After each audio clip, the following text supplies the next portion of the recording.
നമസ്കാരം ഗൈസ്, വീണ്ടും ഒരു വീഡിയോയിലേക്ക് അവർക്ക് സ്വാഗതം. ഞാനിന്ന് സംസാരിക്കാൻ ആഗ്രഹിക്കുന്നത് ഈ കഴിഞ്ഞ ദിവസം മരിച്ച ആത്മഹത്യ ചെയ്ത നിതിൻ എന്ന വിദ്യാർത്ഥിയെക്കുറിച്ചാണ്. ഇപ്പോൾ പുതിയതായിട്ട് വരുന്ന വാർത്ത അനുസരിച്ചിട്ട് നിതിൻ ഓൺലൈൻ ആപ്ലിക്കേഷനിൽ ലോൺ എടുത്തിരുന്നു എന്നുള്ളൊരു വാർത്തയാണ് നമ്മൾ കണ്ടുകൊണ്ടിരിക്കുന്നത്. കഴിഞ്ഞ കുറേ കാലങ്ങൾക്ക് മുമ്പ് ഇതേ സബ്ജക്റ്റിനെ കുറിച്ച് ഞാൻ സംസാരിക്കുകയുണ്ടായി. ഈ ഇപ്പോൾ ഉള്ള കുട്ടികളിൽ വീട്ടിൽ പേരൻസുമായിട്ട് സംസാരിക്കാതെ തന്നെ ഓൺലൈൻ ആപ്ലിക്കേഷൻ, ഇപ്പോൾ ഫോണ്, അതുപോലെ തന്നെ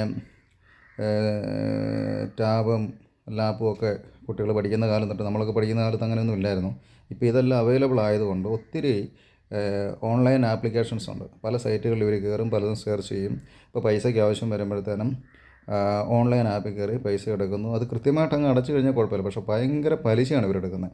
50%, അത് ഏഴാം പൊക്കം 7 ദിവസം കൂടുമ്പം ഇവർക്ക് കൃത്യമായിട്ട് പേയ്മെൻറ്റ് പോകണം. എടുക്കുന്ന പൈസ 10,000 എടുത്താൽ 15,000 രൂപ വെച്ച് അടയ്ക്കുന്ന രീതിയിലുള്ള ലോണുകളാണിത്.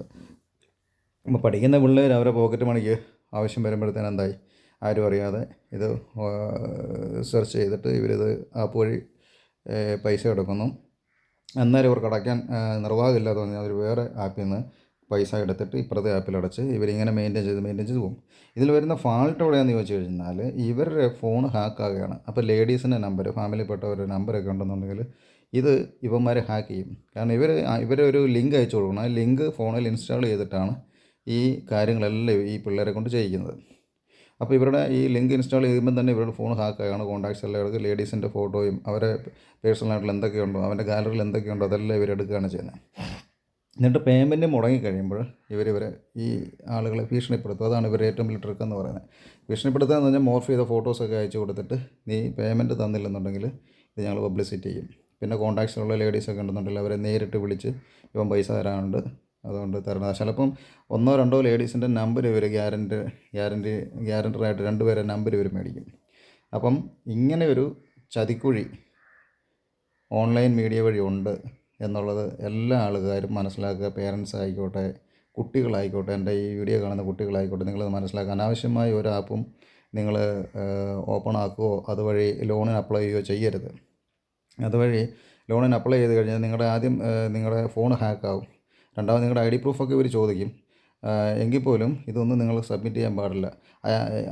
RBIയുടെ അണ്ടറിലുള്ള ഫിനാൻഷ്യൽ ഇൻസ്റ്റിറ്റ്യൂഷൻസ് ആണെങ്കിൽ അവരുടെ ആപ്പുകളൊക്കെ ഉണ്ട്. അതിലൊക്കെ KYC കംപ്ലീറ്റ്, അതായത് KYC എന്ന് പറഞ്ഞാൽ നോ യുവർ കസ്റ്റമർ എന്ന് പറയും.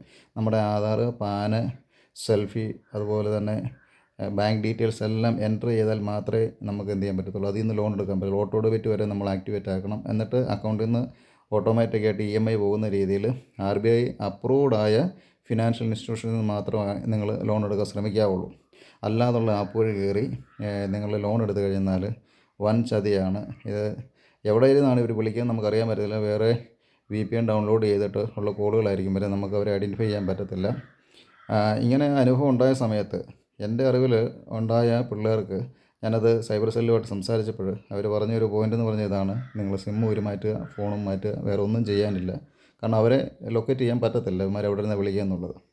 അതുകൊണ്ട് ഇത്തരം ചതിക്കുഴിയിൽ പഠിക്കുന്ന പിള്ളേർ, നിങ്ങൾക്ക് 10, 100 അല്ലെങ്കിൽ 1000, 2000 രൂപയുടെ ആവശ്യത്തിന് വേണ്ടിയിട്ടായിരിക്കും നിങ്ങൾ എന്നിട്ട് എന്ത് ചെയ്യുന്നത്, ഈ ചെറിയ കുഴിയിൽ ഈ ഒരു ചതിക്കുഴിയിൽ നിങ്ങൾ ഇന്ന് ചാടുന്നത്. ഒരു കാരണവശാലും എന്ത് ചെയ്യാൻ പാടില്ല, ഇത്തരത്തിലുള്ള ആപ്ലിക്കേഷൻ ഉപയോഗിക്കരുത്. ഉപയോഗിച്ച് കഴിഞ്ഞാൽ പുറത്ത് പറയാൻ മേലാതെ വരും.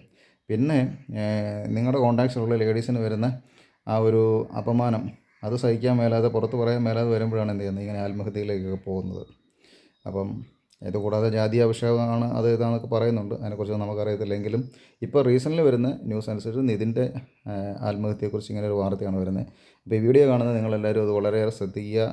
കൂട്ടുകാരായിക്കോട്ടെ, ഫാമിലിപ്പെട്ട ആൾക്കാരായിക്കോട്ടെ, നിങ്ങൾ കൺവേ ചെയ്യുക. ഇങ്ങനെയുള്ള ആപ്പുകൾ ഒരു കാരണവശാലും നിങ്ങൾ ഉപയോഗിക്കരുത്. വൻ ചതിയാണ് എന്നുള്ള കാര്യം നിങ്ങളെ ഒന്നുകൂടെ ഓർമ്മിപ്പിക്കുന്നു.